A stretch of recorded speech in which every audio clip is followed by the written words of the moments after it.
بسم الله الرحمن الرحيم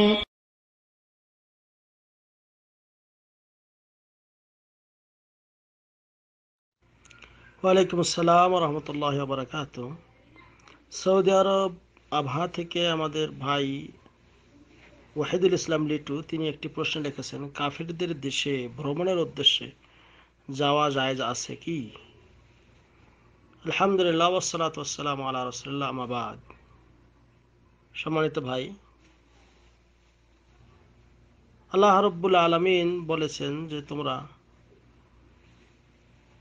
সিরু feel আরদ, জমিনে ভ্রমণ করো এবং মুজরিমদের কি অবস্থা হয়েছে সেটা দেখো। এখন কথা হলো যে আল্লাহ রাব্বুল আলামিনের পৃথিবীতে অসংখ্য অগণিত জায়গা আছে, কিন্তু সেগুলি পরিহার করে আমরা কাফেরদের দেশে ভ্রমণ করার জন্য যাওয়া অধিকাংশ ওলামায়ে কেরামের নিকটে জায়েজ নেই। শেখ মুহাম্মদ বিন সালেহ আল উসাইমিন রাহিমাহুল্লাহ তিনি বলেছেন, তিনটি শর্ত যদি পাওয়া যায় তাহলে আপনি কাফেরদের দেশে যেতে পারবেন। এক নম্বর শর্ত হলো যে আন ইয়াকুনা ইনদাল ইনসান ইলমুন ইয়াদফাউ বিহি শুবহাত, অর্থাৎ যে মানুষের মধ্যে এমন এলেম আছে যেই এলেম দিয়ে সে দিনের মধ্যে কেউ যদি কোনো সন্দেহ ঢোকায় সেটা প্রতিহত করতে পারে। অর্থাৎ কাফেরদের দেশে আপনি গেলেন, আপনার ব্রেনে এমন কিছু কথা ঢুকিয়ে দিল যার কারণে ইসলামকে আপনি ঘৃণা করা শুরু করলেন। তা যেই এলেম আপনি তার বদলে যদি আপনার এলেম থাকে যে এই এলেম দিয়ে আপনি সেটা প্রতিহত করতে পারবেন, তাহলে আপনার সেখানে যাওয়া জায়েজ হবে। এক নম্বর শর্ত। দুই নম্বর শর্ত হলো আন ইয়াকুনা ইনদাহু দীন ইয়ামনাউহু মিনাশ শাহওয়াত, আপনার কাছে ভিতরে এমন দিন থাকতে হবে, দিন ইসলাম, যার মাধ্যমে আপনি আপনার প্রবৃত্তির চাহিদাকে দমন করতে পারবেন। কারণ কাফেরদের দেশে গেলে সেখানে আপনার ওপেনভাবে নারী পুরুষ মেলামেশা করছে, হয়তোবা অনেকে মদ পান করছে, অনেকে অলঙ্গপনা হয়ে বের হচ্ছে, অনেকে বিভিন্ন ডিজে পার্টিতে যাচ্ছে, বিভিন্ন পার্টির নাচ গান ড্যান্সে যাচ্ছে। আপনার কাছে যদি দিন থাকে আপনি এইগুলির মাধ্যমে যাতে ওগুলো থেকে বাঁচতে পারেন, এরকম যদি দিনের আপনার মধ্যে ইসলামী মনোভাব থাকে তাহলে আপনার যাওয়া যেতে পারে। দুই। তিন নম্বর হলো আন ইয়াকুনা মুহতাজান ইলা যালিক, আপনার সেখানে যাওয়ার কোনো যদি বিশেষ প্রয়োজন হয়ে গেছে, হয়তো আপনার এমন একটা চিকিৎসা করতে হবে যেখানে অন্য কোনো মুসলিম কান্ট্রিতে নেই, অথবা আপনার এমন কোনো শিক্ষা গ্রহণ করা দরকার যেটা আপনার অন্য কোনো দেশে নাই,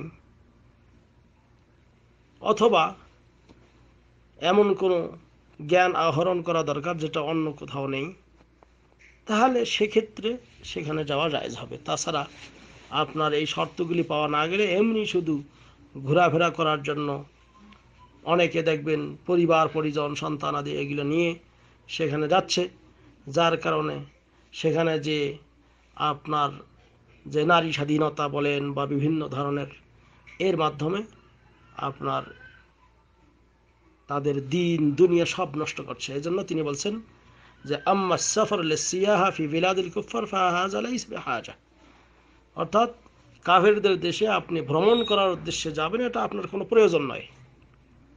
আপনি এরকম অন্য কোনো ইসলামী রাষ্ট্রে যান, যেখানে গেলে আপনার দিন দুনিয়া এগুলো ঠিক থাকবে, সেখানে যেতে পারেন। যেমন বলা হলো যে মক্কা মদিনায় যান, আরও বিভিন্ন ইসলামী কান্ট্রি যেগুলিতে আছে ইসলামের চিহ্ন আছে, ঐতিহ্য আছে, সেখানে যান। কিন্তু সেখানে না যেয়ে কাফেরদের দেশে যদি আপনি যান, গেলে আপনার এই শর্তগুলি যদি পাওয়া না যায়, এমনি শুধু সেখানে গেলে আপনার দিন হারাতে পারেন। আর প্রতিটি মুসলমান সর্বদাই মনে রাখতে হবে যে আপনার আমার দিনটাকে আবার প্রাধান্য দিতে হবে। এই জন্য নবী করিম সাল্লাল্লাহু আলাইহি ওয়াসাল্লাম তিনি এক হাদিসে বলেছেন যে লা ইয়াকবালুল্লাহু আযজা ওয়া জাল মিন মুশরিকিন বা'দামা আসলাম আমালান আন ইউফারিকাল মুশরিকিন আই হাত্তা ইউফারিকাল মুশরিকিন। হ্যাঁ, যেটা তিরমিজিতে এবং বিভিন্ন হাদিস গ্রন্থে বর্ণিত রয়েছে যে আল্লাহ রাব্বুল আলামিন কোনো মুশরিক যদি ইসলাম ধর্ম গ্রহণ করে তার আমল গ্রহণ করবে না যতক্ষণ ওই মুশরিকদের সঙ্গ ত্যাগ করবে না। অর্থাৎ এখানে মুশরিকদের সঙ্গ ত্যাগ করতে বলা হলো। আর এক হাদিসে এসেছে যে আনা বারিউম মিন কুল্লি মুসলিম ইকুমু বাইনা আযহরিল মুশরিকিন।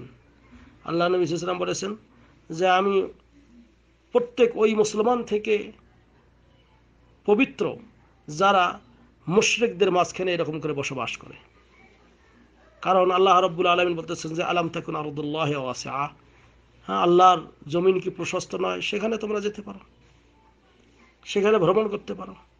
কাজেই অনুরোধ থাকবে যদি আমরা সমর্থ থাকে, শক্তি থাকে, তাহলে অন্য করে ইসলামী রাষ্ট্রে ভ্রমণ করবেন, কিন্তু এই ধরনের এই শর্তগুলি পাওয়া না গেলে আপনি কোনো এমনকি তিজারত করার জন্য যদি এরকম কোনো ব্যবসা বাণিজ্য হয় যে অন্য দেশে রাষ্ট্রের সঙ্গে তিজারত ব্যবসা বাণিজ্য করলেই আপনি যথেষ্ট, কিন্তু বিশেষ প্রয়োজন যদি হয় সেখানে ব্যবসা বাণিজ্য করার জন্য, তাহলে হালাল ব্যবসা যদি হয় সেগুলিও আপনি তাদের সঙ্গে করতে পারবেন। এই জন্য কেউ যদি যায় যেতে পারবেন। এবং আরেকটা শর্ত হলো যদি কেউ ইসলামী দাওয়াত দেওয়ার জন্য যায় তাহলে যেতে পারে, দিন ইসলাম প্রচার ও প্রসার করার জন্য, তাহলে যদি সেখানে যায় তাহলে যেতে পারবে।